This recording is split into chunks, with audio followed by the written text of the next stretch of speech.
keluarga kerajaan, mahkota, dinasti. Rasanya hal-hal ini udah ada dari dulu banget kan? Tapi, pernah nggak sih kita kepikiran dari mana sebetulnya ide ini datang? Siapa orang pertama yang bilang, "Hei, cuma keturunan saya yang boleh berkuasa"? Nah, jawabannya itu ternyata membawa kita ke tempat dan waktu yang sama sekali nggak tergugah. Peradaban kuno Sumeria. Di sanalah konsep aristokrasi lahir, dari lumpur dan ambisi. Jadi pertanyaannya simpel sebetulnya. Gimana caranya sebuah masyarakat yang tadinya milih pemimpin karena paling kuat atau paling bijak, tiba-tiba jadi percaya kalau hak untuk memerintah itu mengalir di dalam darah? Untuk menemukan jawabannya, kita harus mundur. Jauh, hampir 5.000 tahun ke belakang.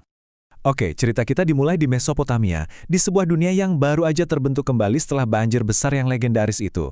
Pemandu kita untuk perjalanan ini adalah sebuah dokumen kuno yang luar biasa keren, Daftar Raja Sumeria. Anggap aja ini semacam buku sejarah pertama bikinan mereka, dan di dalamnya tersimpan petunjuk tentang sebuah revolusi besar dalam cara manusia diperintah.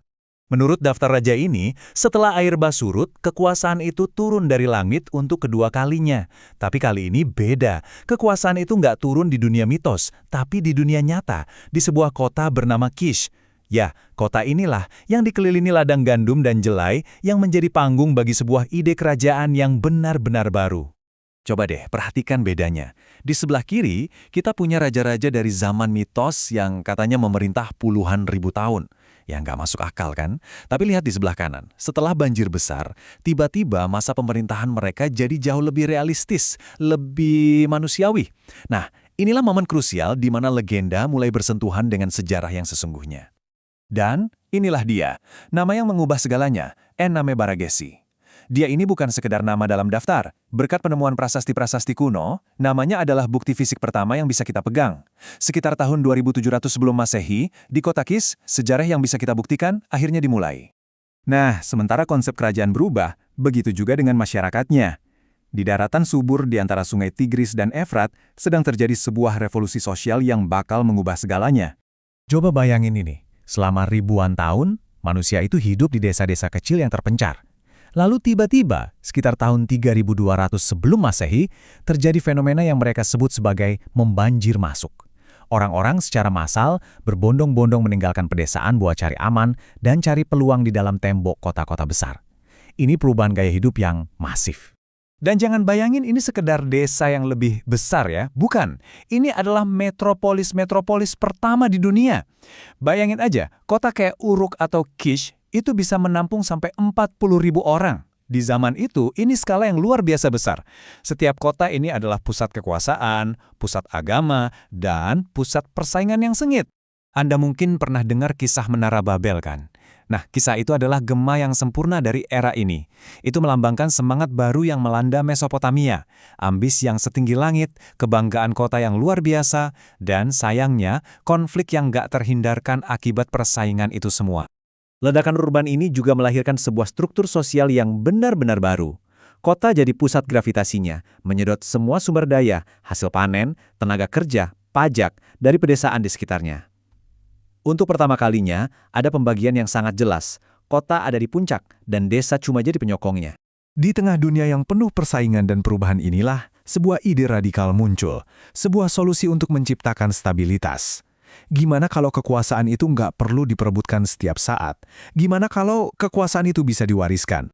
Dan daftar Raja Sumeria memberi kita buktinya. Lihat urutan ini. Atarp, Raja ke-10 Kish, ternyata nggak digantikan oleh jenderal atau orang kuat lainnya, tapi oleh putranya, Mashda. Dan Mashda kemudian digantikan oleh Arwium, cucu dari Atarp.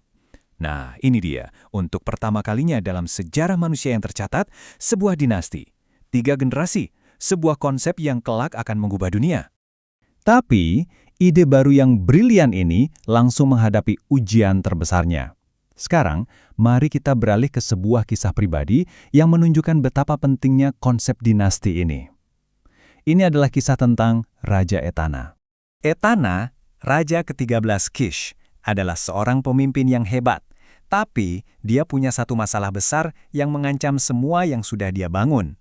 Dia nggak punya anak. Di dunia yang baru ini, di mana kekuasaan harus diwariskan, seorang raja tanpa pewaris itu bukan lagi sekedar tragedi pribadi. Ini adalah krisis politik yang bisa menghancurkan seluruh kerajaan. Kita tahu betapa putus asanya dia karena semuanya tercatat dalam sebuah puisi epik kuno. Kita bahkan bisa mendengar doanya kepada para dewa, "Singkirkanlah maluku dan berilah aku seorang anak lelaki." Coba bayangkan, beban sebuah kerajaan ada di dalam permohonan yang sangat personal itu. Dan ini bukan cuma soal ego pribadinya loh. Dalam sebuah mimpi buruk, Etnana nggak melihat dirinya sendiri yang menderita, tapi justru kotanya, Kish, yang menangis. Kenapa? Karena masa depan seluruh kota itu sekarang bergantung pada satu hal, kemampuan rajanya untuk punya anak. Ini menunjukkan betapa cepatnya ide dinasti menjadi segalanya bagi mereka. Nah, solusi dari masalah pelik ini, menurut legenda, sama epiknya dengan masalahnya itu sendiri. Etana konon katanya menunggangi seekor elang raksasa ke surga untuk menemukan tanaman kelahiran yang ajaib. Dan, mungkin inilah penjelasan di balik catatan singkat yang agak membingungkan di daftar raja tentang Etana, dia yang naik ke surga. Entah itu kisah nyata atau mitos, perjuangan Etana ini melahirkan sebuah konsep yang akan mendominasi sejarah manusia selama ribuan tahun ke depan. Aristokrasi, ide bahwa ada sekelompok orang tertentu yang memang dilahirkan untuk memerintah, bukan karena kemampuan mereka tapi murni karena garis keturunan. Untuk pertama kalinya ketidaksetaraan itu tertulis di dalam darah. Oke, tapi kenapa ide dinasti ini jadi penting banget, terutama di kota Kish? Jawabannya ternyata bukan di surga bersama Etana dan elangnya. Jawabannya ada di bumi, di sungai, dan di dalam peta ekonomi yang brutal pada masa itu. Coba kita lihat peta ini. Sumeria itu surga untuk pertanian, tapi neraka untuk sumber daya alam lainnya. Mereka punya lumpur untuk bikin batu bata, tapi mereka nggak punya kayu yang kuat, nggak punya batu untuk bangunan megah, dan yang paling penting, mereka nggak punya logam seperti tembaga untuk bikin senjata dan peralatan. Semuanya itu harus diimpor. Nah, disinilah letak kekuatan Kish. Berkat lokasinya yang super strategis di antara dua sungai besar, mereka nggak perlu repot-repot menaklukkan siapapun.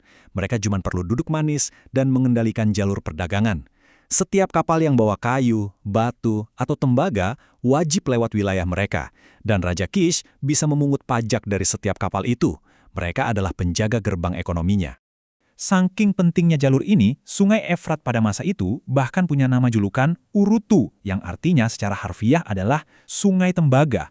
Sungai itu adalah nadi ekonomi bagi seluruh peradaban, dan Kish adalah tangan yang menggenggam nadi itu.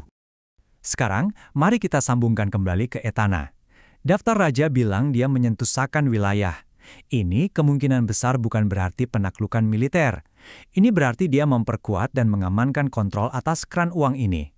Jadi pencariannya yang putus asa akan seorang putra bukan cuma soal keluarga.